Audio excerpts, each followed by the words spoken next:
नमस्कार, मैं कुसुम। आप देख रहे हैं खबर अर्पण न्यूज। आइए रुक करते हैं आज की कुछ खास सुर्खियों की ओर। भारत रत्न और देश के पूर्व प्रधानमंत्री स्वर्गीय श्री अटल बिहारी वाजपेयी मध्य प्रदेश के ग्वालियर के रहने वाले थे। आज उनकी पुण्यतिथि पर उनका स्मरण करने के लिए पैतृक निवास पर सुबह कोई आयोजन नहीं किया गया, न ही कोई नेता सिवाय महापौर के पहुंचा। इसी से नाराज होकर कांति मिश्रा कहती हैं कि सभी को सैम सैम बोलकर विरोध जताना चाहिए। वे भाजपा से कह रही हैं, जब तुम उनके नाम पर वोट ले रहे हो और आज नहीं आए तो फिर क्या कहा जा सकता है।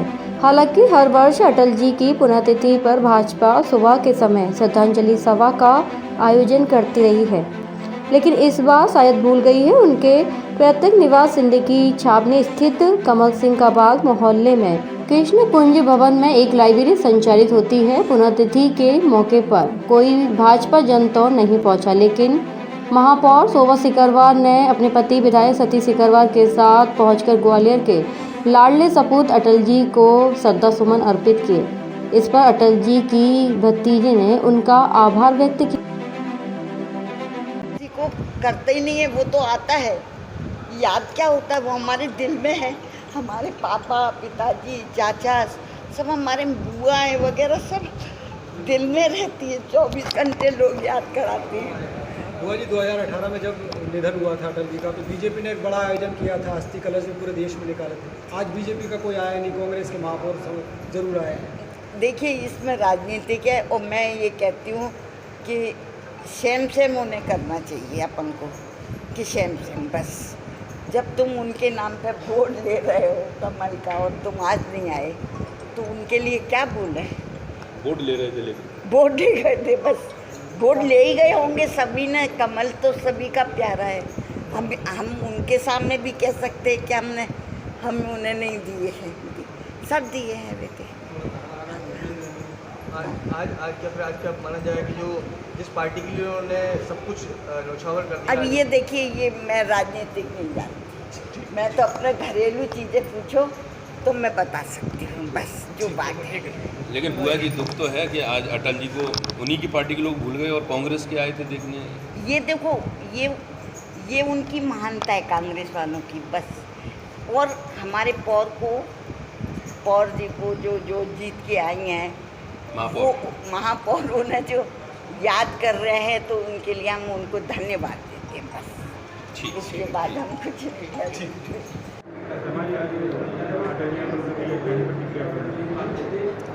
अटल जी की पुण्यतिथि आज तीसरी पुण्यतिथि है और सुबह से यहाँ मोहल्ले के लोग आके सब लोग अपना पुष्पांजलि अर्पित कर रहे हैं हम लोग। लेकिन बड़ा दुर्भाग्य है कि भाजपा के लोग जो भाजपा को जिनने खड़ा किया, आज देश में वो सम्मान्य नेता थे, सभी लोग उनको प्रेम स्नेह करते थे।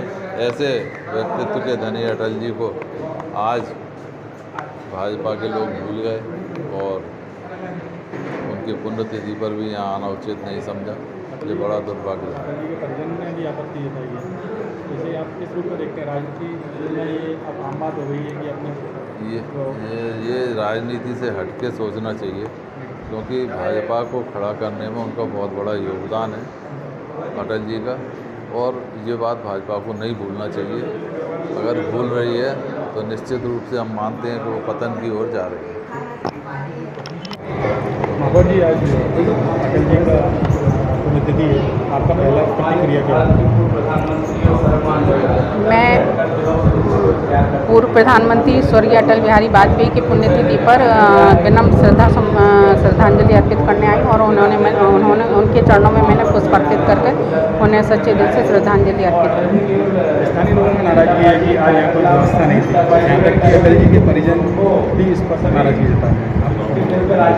चुनाव का माहौल नहीं है, इसलिए ये सब दिख रहा है आपको, क्योंकि भारतीय जनता पार्टी की शुरू से राजनीति रही है कि चुनाव के समय वो अपना काम दिखाते हैं, उसके बाद वो सब चीज़ें भूल जाते हैं।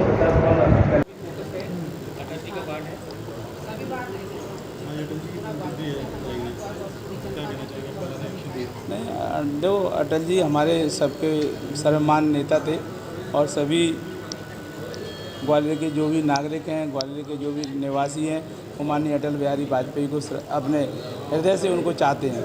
और अटल जी का जो व्यक्तित्व था, विराट व्यक्तित्व था, अटल जी अपने पार्टी से हटकर वो सबके लिए काम करते थे। और आज इसलिए अटल जी की पुण्यतिथि पर कांग्रेस पार्टी उन्हें श्रद्धा सुमन अर्पित करने आई है और करना भी चाहिए। हम सभी ग्वालियर वासियों के लिए फक्र का विषय है कि अटल जी ग्वालियर में पले बढ़े और ग्वालियर में रहे और अटल जी ग्वालियर प्रधानमंत्री तक गए। अटल जी केवल प्रधानमंत्री नहीं थे बल्कि सर्वमान्य नेता थे पूरे देश के और सभी पार्टी के लोग उनका सम्मान करते थे और आज इसीलिए उनको श्रद्धा सुमन अर्पित करने के लिए हम यहाँ एकत्रित हुए। विषय विवाद का नहीं है, लेकिन स्थानीय लोगों ने नाराजगी जताई है, अनदेखी की गई है। अभी तक सुबह तक किसी को जानकारी नहीं थी कि आज अटल जी की पुण्यतिथि हो, कोई व्यवस्था नहीं थी।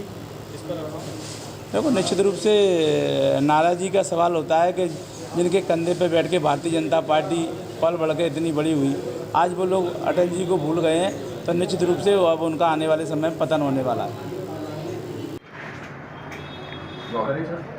सर, आज भारत रत्न अटल जी की पुण्यतिथि है। कांग्रेस की महापौर, मेयर सभी पहुँचे, एमएलए वगैरह, लेकिन भारतीय जनता पार्टी के लोग सुबह से कोई वहाँ पहुँचा नहीं श्रद्धा सुमन अर्पित करने के लिए। पीड़ा भी जताई है अटल जी की भतीजी ने कि ये मतलब बड़ी दुखद बात है कि बीजेपी के लोग जिसके लिए इतना किया याद नहीं कर रहा है। नहीं, ऐसी कोई बात नहीं, इसमें इस तरह का कोई बात सोचना नहीं चाहिए। पार्टी ने शाम को 5 बजे का कार्यक्रम तय किया है और अटल जी भारतीय जनता पार्टी की नहीं, देश के नेता हैं, स्टेट्समैन रहे हैं और ग्वालियर का तो उनसे बहुत निकट का नाता है। 5 बजे का कार्यक्रम रखा है। मेरा मानना है कि इसमें किसी तरह की और कोई बात नहीं आनी चाहिए, ऐसा मेरा मानना भी है। और इस बार 5 बजे का समय रखा है, हर बार सुबह रखते हैं, इस बार 5 बजे का रखा है। सर, कांति बुआ है, वो कहती है यही हाल रहे तो मोदी जी के बाद बीजेपी में उनका नाम लेने वाला कोई नहीं रहेगा। नहीं, वो हमारी मतलब आदरणीय है और उनके बारे में मैं कुछ नहीं कह पाऊँगा, कह सकता। उनका मत वो हो सकता है, पर आज जो भारतीय जनता पार्टी जिस स्थिति में है वहाँ तक ले जाने में श्रद्धेय अटल जी का बहुत बड़ा मतलब योगदान रहा है, लॉन्च शेयर रहा है। और जहाँ तक मोदी जी की बात है, अगर मैं ये कहूँ कि मोदी जी तो अटल जी के दिखाए रास्ते पर ही चल रहे हैं और जो अटल जी का सपना था वो पूरा करने का काम मोदी जी कर रहे हैं और हम सब मोदी जी के नेतृत्व में अटल जी के सपनों को साकार करने के लिए संकल्पित भी हैं। और जिस तरह आज़ादी के 75 वर्षगांठ के अवसर पर मोदी जी ने सारे देश को आह्वान किया और इतिहास में पहली बार ऐसा हुआ कि तिरंगे के प्रति इतनी श्रद्धा, मान सम्मान प्रदर्शित करने का मौका लोगों को मिला। और ये सब श्रद्धेय अटल जी से जो प्रेरणा मिलती है उनको, हम सबको, उसी का परिणाम ऐसा मेरा मानना है। सर, दूसरा उनके बाद की हालत देखें तो वो भी बदहाल है, लोग